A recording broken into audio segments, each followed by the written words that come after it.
I have a fairly wide subject approach, and I'm going to go very quickly. Basically,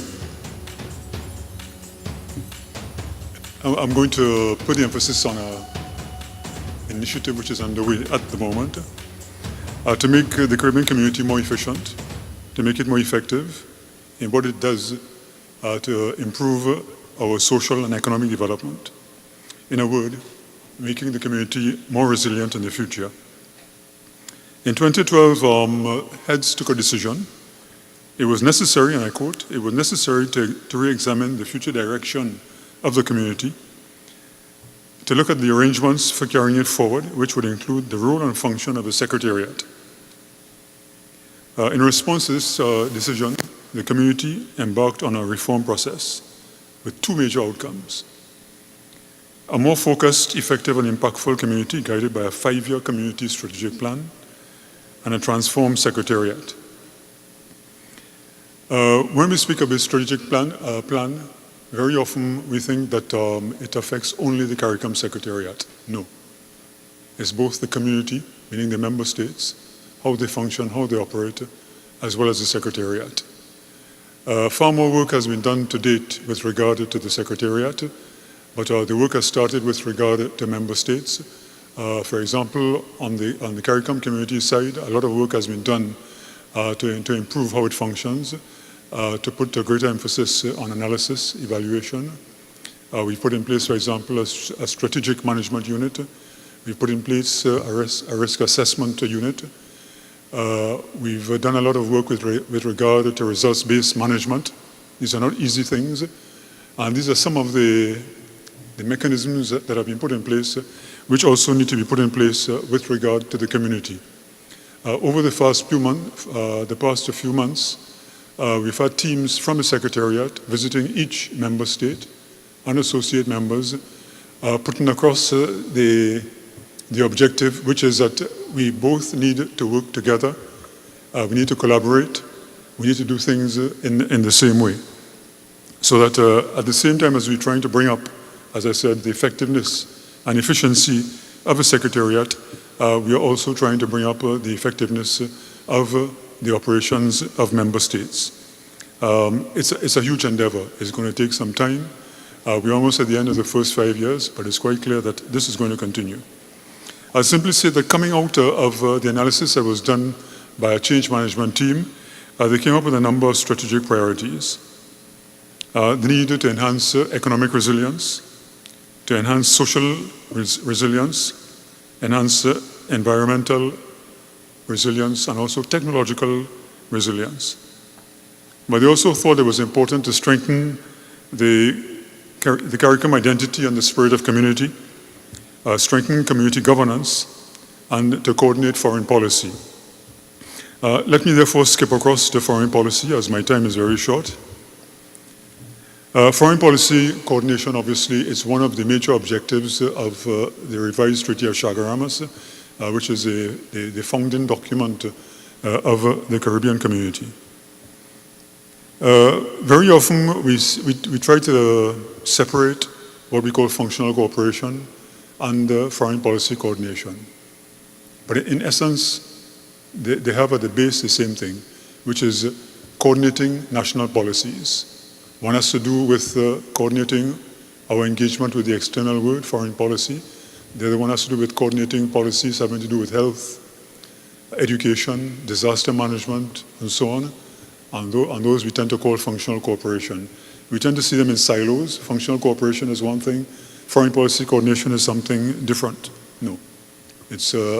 We are all small countries. We know that we are small. We know that if we want to go forward in the world, that we have to pool our expertise, we have to pool our experience, and we have to join our voices. And that we try to do. I'll simply say that CARICOM has put in place a number of an institutional framework with regard for foreign policy coordination. We have a Council for Foreign and Community Relations. We also have CARICOM caucuses in the major capitals. These caucuses do a lot of the coordination work on the ground in the various capitals, whether it's London, whether it's at the United Nations, New York, whether it's Brussels, Geneva to a lesser extent, but also Brussels. And this is very important because too often perhaps we put the emphasis on the areas where we don't coordinate or where coordination falls down. But it's amazing the amount of areas in which foreign policy coordination really works, and this is seen in particular at the level of the caucuses in the major capitals. Senior officials also play a very important role. For example, last week, the senior officials of the community met. They play a very important role in preparing for the meeting of the Council of Foreign Ministers, which will take place in 5 weeks in Grenada. They help us set the agenda. They help to have a first take at the items on the agenda and to put forward a number of recommendations, and also obviously to underline some of the major issues on which coordination would be required. CARICOM has put in place a number of principles. They've put in place a number of foreign policy strategies. I'm not going to have the time to speak of all those things. But as I said, we meet on a regular basis at all levels. Obviously, in today's world, we use ICT to a much larger extent. For example, the meeting of senior officials that took place last week, the majority of member states participated through video conferencing. We use it more and more, even at the level of heads of government. Video conferencing is used, especially when emergency meetings or special meetings of the heads take place. Let me move very quickly on. As I said, we put in place a number of guidelines. We put in place strategies. With regard to the coordination mechanisms, I've just mentioned a few. CARICOM is a community of sovereign states, and this is very important. It means, therefore, that national policies, national positions have to be respected. I simply say that we have a very good example at the moment. We're having difficulty in agreeing on all the dimensions and aspects of the Venezuelan issue. I say all the aspects, because again, not enough attention is paid to the fact that when the heads met last month, right here in St. Kitts Nevis, that CARICOM heads were able to put forward a statement on Venezuela. It means, therefore, that yes, there are certain aspects on which we disagree, but there are other aspects on which we do agree. For example, the importance of avoiding the use of force, the importance of finding a peaceful internal resolution. And as we heard the Prime Minister this morning in his presentation, a lot of work has been done over the past basically 2 months by the core group of heads that have been put together and which have visited a number of places. They're working very closely with Mexico and Uruguay on the Montevideo mechanism. We seek to adopt common positions on questions such as candidatures, that's an easy one perhaps, but also with regard to requests that are made by third states. A number of issues very important for us, obviously. Climate change is one of them. We see it as an existential problem. We know that with rising sea levels, and some of that came up this morning in the various presentations, that increased intensity of storms, that all these things are having quite an impact on our development, on our infrastructure, on our economies. Very important, a point that we make all the time, foreign policy in today's world is no longer the preserve of foreign ministries. Because of ICT, there are more and more direct interventions made with line ministries, which therefore means that foreign policy coordination starts at home, that the ministries need to get together. The foreign ministry has a major role to play in bringing the ministries together so that there's a fair amount of agreement on where we stand with regard to various issues, whether to do with education, to do with health, disaster management, and so on. Our member states are prepared to render support to each other for the execution of responsibilities on behalf of the community. I just mentioned the core group of St. Kitts Nevis, Trinidad and Tobago, and Barbados, which have been leading the charge with regard to the issue of Venezuela and trying to bring about a peaceful resolution, working with a number of third states. All relevant information and intelligence, particularly pertaining to deliberations taking place in bodies where all CARICOM member states cannot be present. Again, this is where coordination comes into play. There are a number of meetings that take place abroad where 2 or 3 member states would attend. We try to put together, obviously, reports and to circulate these reports. It's something that we need to do far more than we do at present. And obviously, we share points of view, we share intelligence, we share information, and all this helps us to coordinate. I'll conclude. I suppose the question is, does foreign policy coordination work? Yes, it does. It does far more than we're given credit for. We need to work harder, obviously, to make sure that when we come up against some of these more difficult and sensitive issues, that we can come together. But national interests are very important, and they have to be taken into account. Thank you very much. Just an advisory quickly, that this presentation is going to be in 2 parts. In the first, I will address the topic, securing a resilient future, and in the second, I will address the matter of strategic diplomacy and effective dialogue. Of course, from the OECS perspective. Securing a resilient future would seem to suggest the institution of the means through which an organism would, in a consistent manner and over a period of time, be able not just to survive, but also to recover purposefully and vigorously from an ordeal. So within the context of the OECS subregion, the OECS Commission has been seeking to promote the re-engineering of that space in order to create the conditions, or capability for purposeful and vigorous recovery from debilitating effects of natural or man-made difficulties. I will address 2 high-level areas of the Commission's work in this regard. The first is what we call the Caribbean SIDS Resilience Framework. The Commission has been, for a while, within the last year or 2, in the forefront of promoting among regional partner institutions and others the development of a Caribbean SIDS Resilience Framework. It's an ecosystem within which key vulnerabilities are identified and are addressed through critical interventions aimed at building resilience. It is an integral, comprehensive framework targeting vulnerabilities in the economic, in the social, and in the environmental spheres, as well as the technological sphere, and promoting strategic initiatives that would lead to the embedding of a capability and a capacity within those spheres for long-term resilience.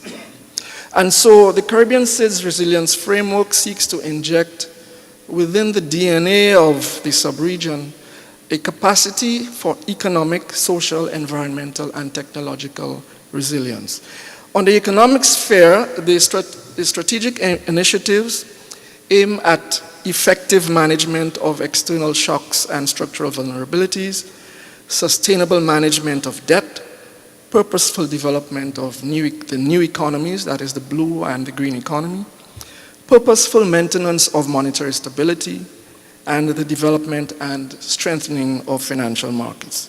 In the social sphere, the initiatives would aim at protecting community essential services, particularly education and health, securing and building resilience and sustainable livelihoods, guaranteeing public safety, food security, public sanitation, and psychosocial protection, and ensuring social continuity, social and cultural continuity. In the environmental sphere, the initiatives aim at promoting enhanced disaster and hazard preparation and the sustainable use of natural assets, marine and terrestrial, as well as the protection of their integrity.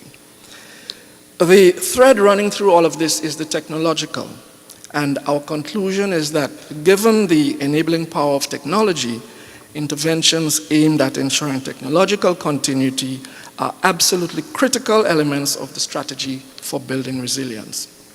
The other high-level area of the Commission's work has to do with the OECS development strategy. And we found that the resilience framework, which the Commission seeks to promote, it finds real expression in the recently launched OECS development strategy. That was just about 3 weeks ago. It is a strategy that aligns with and champions the Sustainable Development Goals. It reaffirms the commitment of member states of our organization to achieving sustainable development for all, and it provides support to their national development plans. It represents what we think is an integrated approach to responding to the vulnerabilities and threats to the common welfare of the people of the sub-region in the 3 major spheres to which I referred earlier. And we think too that it articulates explicitly the common strategies which member states intend to pursue in the coming years, and is developed around 3 mutually reinforcing pillars, consistent with the approach which I identified earlier as the Caribbean SIDS Resilience Framework. In the interest of time, I will forego identifying the strategic interventions pursued under those 3 pillars. I believe these can be addressed, if necessary, in the discussion session which follows. I believe, and I'm hoping that from this expose, this brief expose on the 2 high-level areas of the Commission's work, it can be inferred that the OECS Commission is seeking to infuse within the DNA of our region this sustainability and resilience in those programs, plans, projects, and initiatives which fall under its purview. The second part of my presentation on the matter of strategic diplomacy and effective dialogue, I will start by saying that in recent years we have been witnessing within the sub-region a steady shift in the focus of foreign policy from the development and strengthening of relations with the rest of the world toward the leveraging of diplomatic relations in the interest of socio-economic benefit. For its part, the OECS Commission has been seeking, through its work with member states, to promote a greater alignment between foreign policy and trade, investment, and other development needs of the sub-region. Indeed, one of the strategic objectives of the OECS Commission, strategic objective number 4, and I quote, to promote and support the alignment of the foreign policy of member states with the development needs of the OECS. And we believe it speaks precisely to this alignment that I mentioned. This shift toward the leveraging of diplomatic relations for socio-economic benefit is reflective of a number of things, we think. Firstly, it reflects the maturity, or the maturing rather, of member states, which is itself reflected in an almost defiant and self-confident pragmatism in the business of international geopolitics. Secondly, there's the sobering realization, we think, that in the business of international diplomacy, there is, as some people say, no friends, only interests. And thirdly, we see a growing awareness of the real potential of diplomacy and the possibilities which it presents as a facilitator of socio-economic development. For its part, the Commission has been seeking to ensure that its joint interventions in the international arena reflect that thirst. The raison d'etre of all of the organization's overseas missions is not merely to make friends and expand fraternal relations, but to promote and to secure the interests of the sub-region. And the policy dialogue which they engage in must be supportive of that end.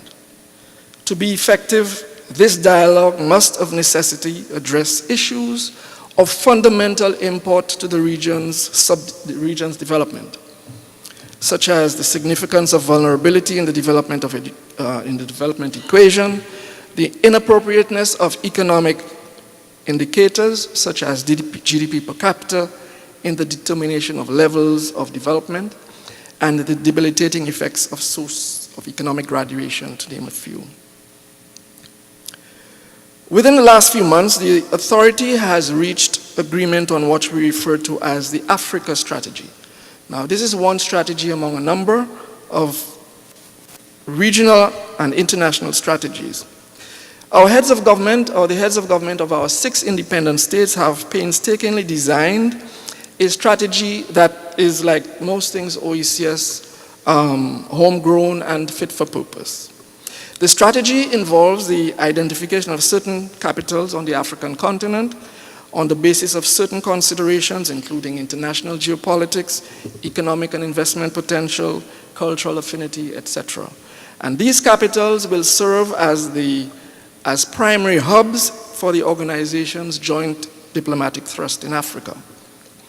Mindful of the overriding issue of economic resource constraint, the Eastern Caribbean states' diplomatic presence in Africa will comprise a blend of joint resident representation, national resident representation, and national and joint non-resident representation. So how will this work in practice?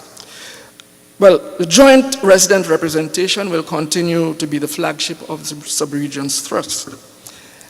In respect of national resident representation, a state which, for national reasons, has decided to establish a resident diplomatic presence in one of the selected capitals, or in any other capital in Africa for that matter, it would be empowered by the other states to speak on their behalf and to promote their interests.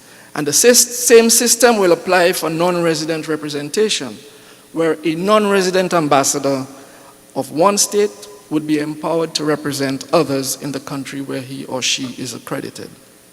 Now, the superstructure to maintain the integrity of that system and the clearinghouse to ensure that the appropriate messages are sent or interests protected is the authority of heads of government, or more precisely, the caucus of heads of government of the 6 independent states.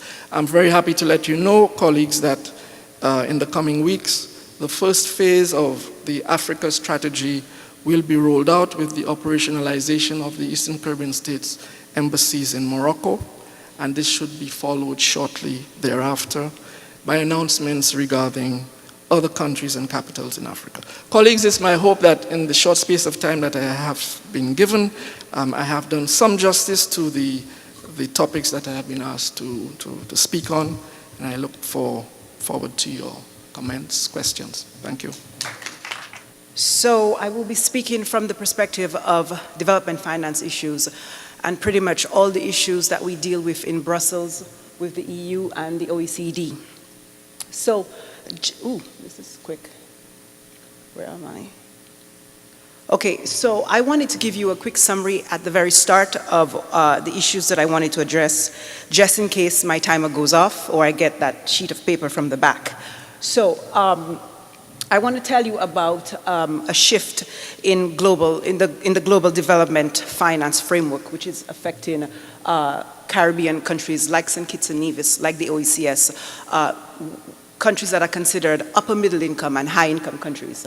The focus right now globally is on least developed countries. We saw this come through in the Addis Ababa Action Agenda for Development Finance. This is the framework that will fund or supposedly fund the Sustainable Development Goals.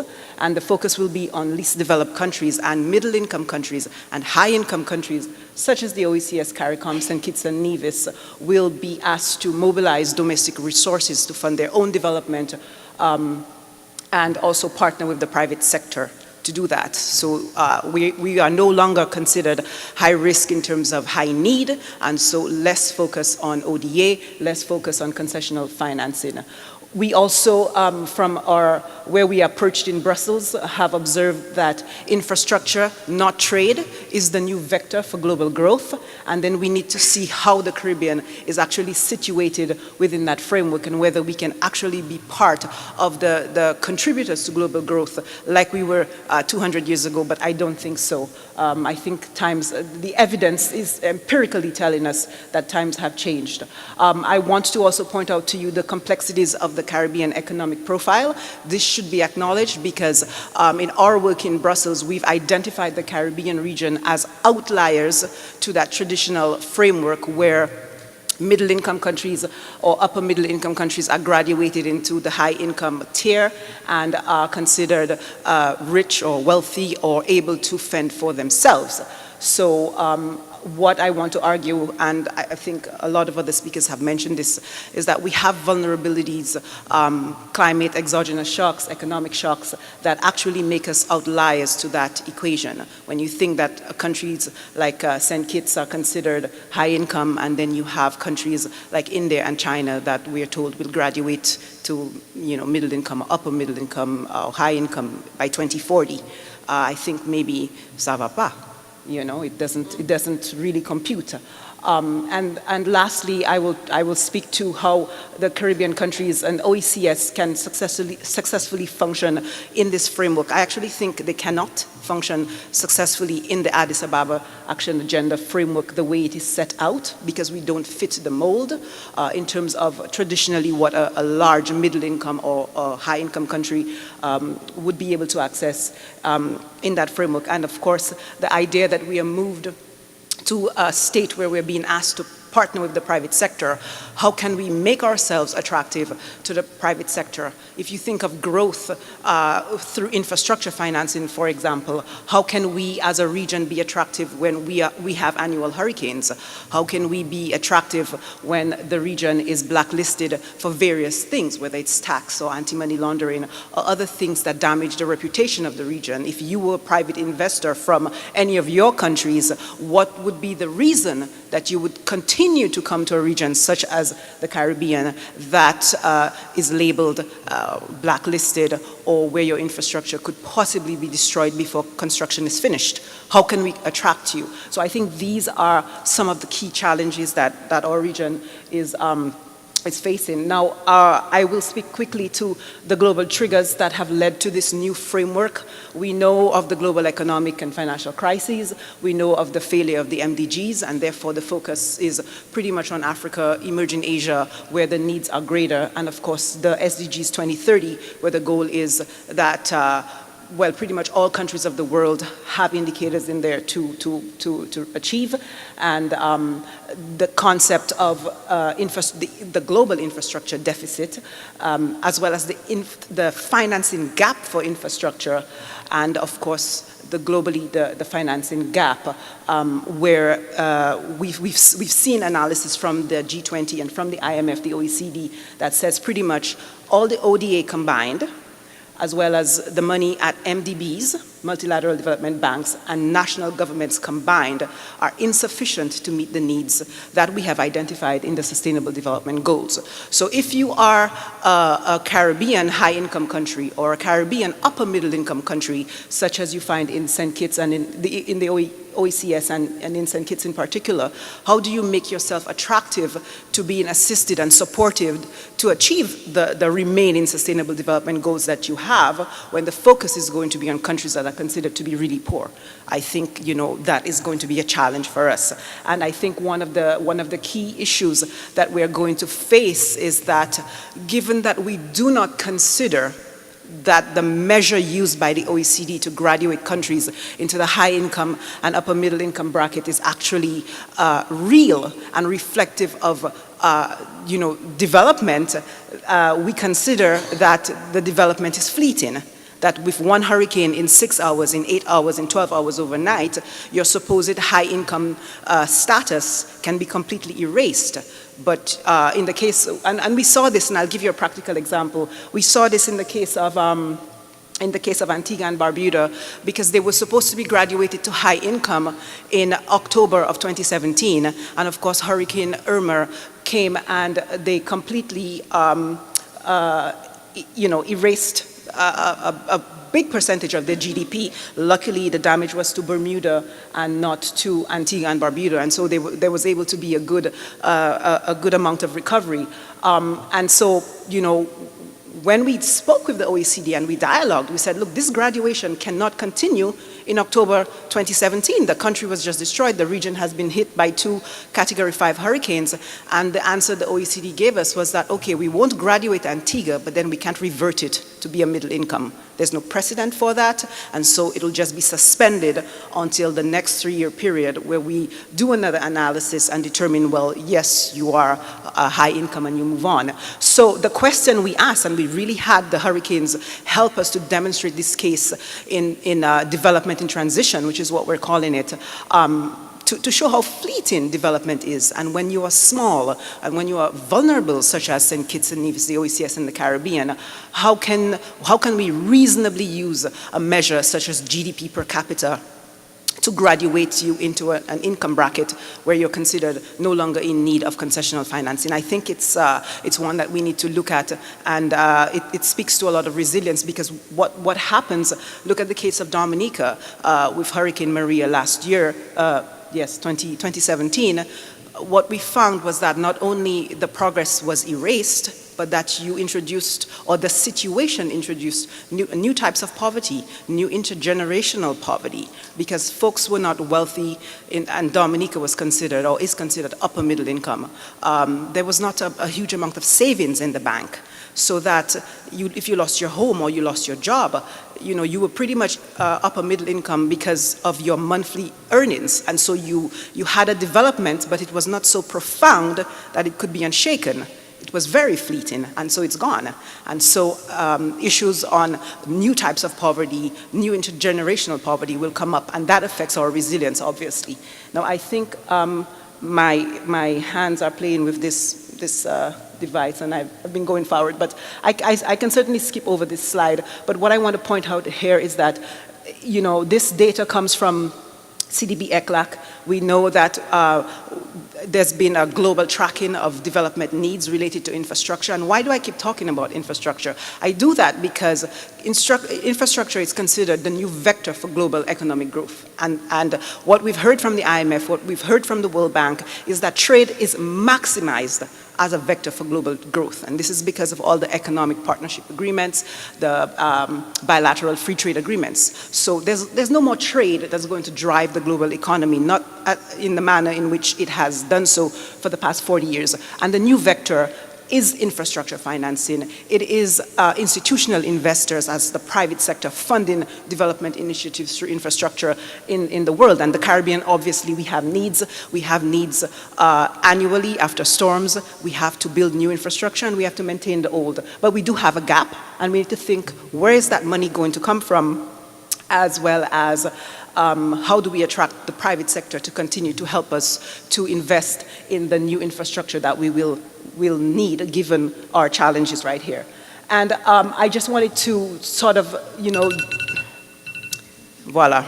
That's my 10 minutes, so I will give myself 1 or 2 minutes more just to wrap up, to say to you, the issues that happen globally affect the Caribbean, and they affect the OECS, and they affect St. Kitts and Nevis. We have the economic crisis that led to a perception in some parts, including Europe, that there is money somewhere out there in tax havens, and of course some of these tax havens are in the Caribbean, and if this money that is owed to European countries in tax could be retrieved, or we could stop this leakage, maybe we would not have another financial crisis. So it's part of a rhetoric, it's part of a narrative, and so we ended up in a tax blacklisting process, but it was twofold, because part of it was the EU's own homegrown, political and NGO issues, civil society issues, but part of it came from Addis.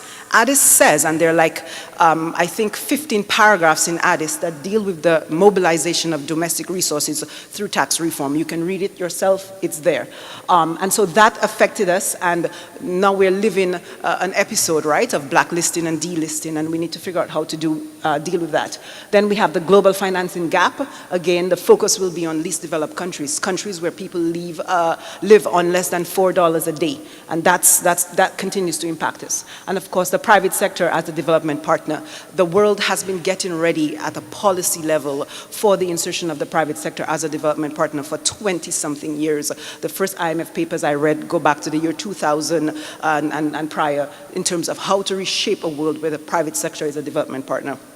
And I think I want to wrap up with this slide of main issues and say to you, as friends, as development partners, as countries working with St. Kitts and Nevis and the Caribbean on our regional efforts, think of us not from one perspective or from one angle. Consider the whole situation that we face. Consider us in our total economic sphere. Consider all the issues that impact us, and consider how these issues are colliding with each other to increase the risk and to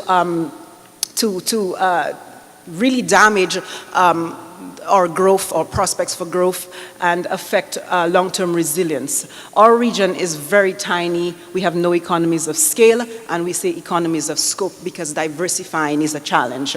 We have little to no exports, you know this. We have low FDI, although I will say that St. Kitts and Nevis is perhaps the stronger in the OECS in terms of foreign direct investment, and can be a model, I think, for the rest of us. We have tax blacklisting and reputational damage. We have high unsustainable government debt, perhaps not in St. Kitts, but some of the others. Little to no fiscal space because of this high government debt, and of course being graduated as upper middle income and high income countries. All of this combined is creating what I'm calling a type of superstorm that if it gets going, we don't know how and when we might be able to recover from this. And I wanted to share this message. I wanted to share this information with you because I think going forward it's going to be important as we deal with Caribbean issues, as we deal with the OECS, with countries like St. Kitts, that we consider the totality of the situation and not assume that being graduated, being high income or upper middle income or whatever means that we have achieved development, and that there is still some hand-holding, some ring fencing that ought to be done to help us to continue to build resilience and to not slip back into, pre-independence. Yes, I have to go. I see the eyes. But thank you very much for your time. Thank you for listening. But thanks for inviting the Eastern Caribbean Central Bank to make a presentation on matters with respect to the financial sector and resilience, because as defined by our colleagues on the podium, when we think about resilience, we think about an event that might occur unexpectedly, like a hurricane and so on. But we do have issues with respect to our financial sector. And it brings to mind recent events in relation to our financial sector and how it is that we needed to build resilience. So think about 2008, 2009, which is the height of the recent financial conglomeration, if you want to call it this. We suffered from it here in the region. Some institutions have folded up. You would know about the famous BICO, CLICO insurance companies. But then we had two banks in Antigua and Barbuda, the Bank of Antigua and the ABI Limited Bank, and two banks in Anguilla, the National Bank of Anguilla and the Caribbean Commercial Bank. So these represented the fact that we were not resilient enough to prevent these things from happening, these events from happening. So we learned lessons from that. And the lessons that we learned is that we needed to strengthen our financial system by way of legislation. So we quickly strengthened our Banking Act. We made amendments to our Banking Act to make it more resilient, and so to give the central bank the opportunity to not be in a position where necessarily it will have to intervene in a bank to solve a situation. It gives us more preemptive powers. And also we had to strengthen the ECCB agreement. The ECCB Agreement Act is the act that facilitates the creation of the Eastern Caribbean Central Bank. So we had to do some work in strengthening the ECCB agreement. And then creating a deposit insurance system, because right at that time, if customers of a bank lost deposits, there's no way that they could turn to except to the government. And this is exactly what happened in Antigua and Barbuda and Anguilla, so that depositors will not lose their savings. So there's a need to create a deposit insurance system, which is underway. The legislation has already been crafted, and we are awaiting passage in Parliament to establish that, as well as the establishment of a credit bureau, meaning that now institutions can get more information about borrowers so that they can make better underwriting considerations when lending money to customers.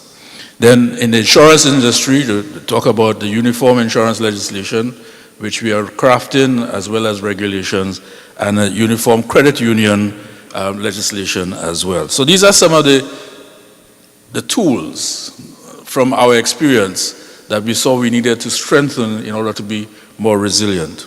But as an institution, the ECCB has certain internal policies that we pursue to demonstrate that we are building a resilient organization. Now, everyone knows, and my good friend, Ambassador Severin, we are schoolmates, and he said that I'm the man of the money, but I don't have anything in my pocket at this point. But everybody knows about the EC dollar. That in itself reaffirms our resilience, because since 1976, we have been pegged to the US dollar at the rate of 2.7 to 1 US dollar, and that has not changed since 1976. Yet last week, Friday, the backing ratio for the EC dollar was 99.27%, meaning that almost an EC dollar is equivalent to a US dollar. 99.27%, right? And at one point, we were actually, thank you very much, our efforts are making sure that we want to make the EC dollar resilient. Before the crisis, 2008, we were over 100%. So we seem to be getting into that area again.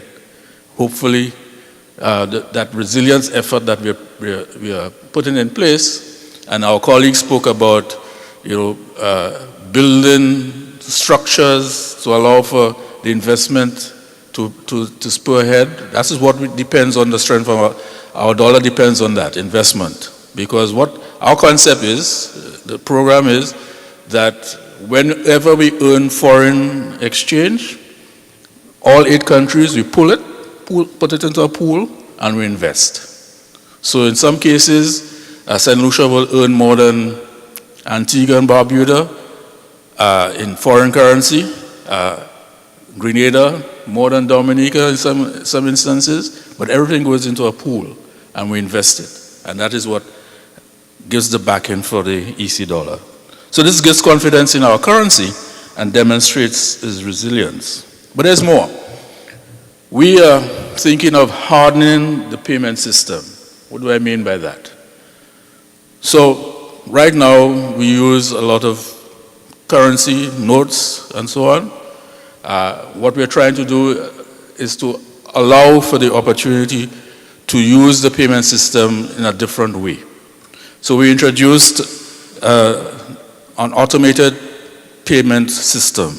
So we have an automated clearinghouse where our checks are processed by scanning and automated, and we want to get settlement in 2 plus 2 days. We work into T plus 1, meaning that anywhere that you are in the ECCU, that if you write a check and you have a bank account in St. Kitts, and you write a check to someone in Grenada, you can get settlement within 2 days. But there's more. We just introduced electronic finance transactions, electronic funds transfer, which allows for settlement within the day. Meaning that if you wanted to pay someone anywhere in the ECCU and use the electronic funds transfer system, that individual will get settlement that same day. So that's how we are trying to harden the payment system, allow for automation of the payments throughout the Eastern Caribbean Currency Union. Then we're introducing more resilient banknotes. So in April, come June, we will be introducing polymer notes. Notes that will last longer and be more friendly to the environment. And then we are now starting the exploration of the issuance of digital currency, the DXCD, the digital EC dollar. and we want to use that as a means of reducing the use of cash. So in a way, we're strengthening the payment system to be more resilient. In our policies, we talk about enhanced risk-based supervisory and management framework, development of a macro-prudential framework, support for the amalgamation of domestic banks. I'm not going to do deepening money and capital markets, and advocate for the establishment of a single economic space. I just don't want to hear that alarm. Okay, great. Finally, this is my last part of how we are building resilience. For the institution itself, we are looking at the reduction of costs or overheads. We are working on efficient procurement practices, lowering our energy costs so that we have an initiative to change all our light bulbs to LED, and starting in July, we'll be installing solar panels. So we'll be greening the campus, and so those of us who live in St. Kitts will see when you drive past, come towards the end of the year, you will see canopies being installed or have already been installed over our car parks. We want to achieve that by the end of our financial year. We want to utilize technology to inform data-driven decision-making. We want to foster a culture of continuous learning and professional development, because our staff, all of us, all 250 of us, want to make sure that we can service our population in the financial sector.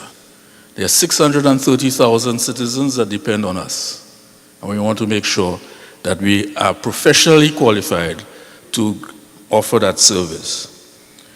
And then we have, in terms of resilience, introducing an enterprise-wide risk management. So we are now moving into ERM, and all our departments, our 13 departments, now have resilience officers who are looking at, or I shouldn't say resilience officers in that sense, risk officers, because then they are also looking at resilience matters as well. So these risk officers are in part of a risk management framework, and we've just completed a consultancy on how we can enhance that framework. And last but by no means least, as things continue and we want to develop and make sure that we are a resilient institution, we are always looking at the reformulation of our organizational structure.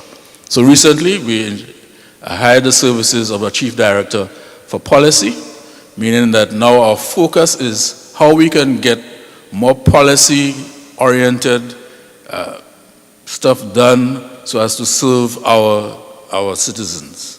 Because we have to respond to our colleagues at the OECS Commission, at the CARICOM level, and internationally, and we want to make sure that we are seized with the importance of being a policy-oriented organization. So these are the efforts that we are making at the central bank. We continue to see how we can do better every day. And thank you very much. And if you have any questions about the EC dollar, I can answer. Anything else, I don't know any answers to these questions.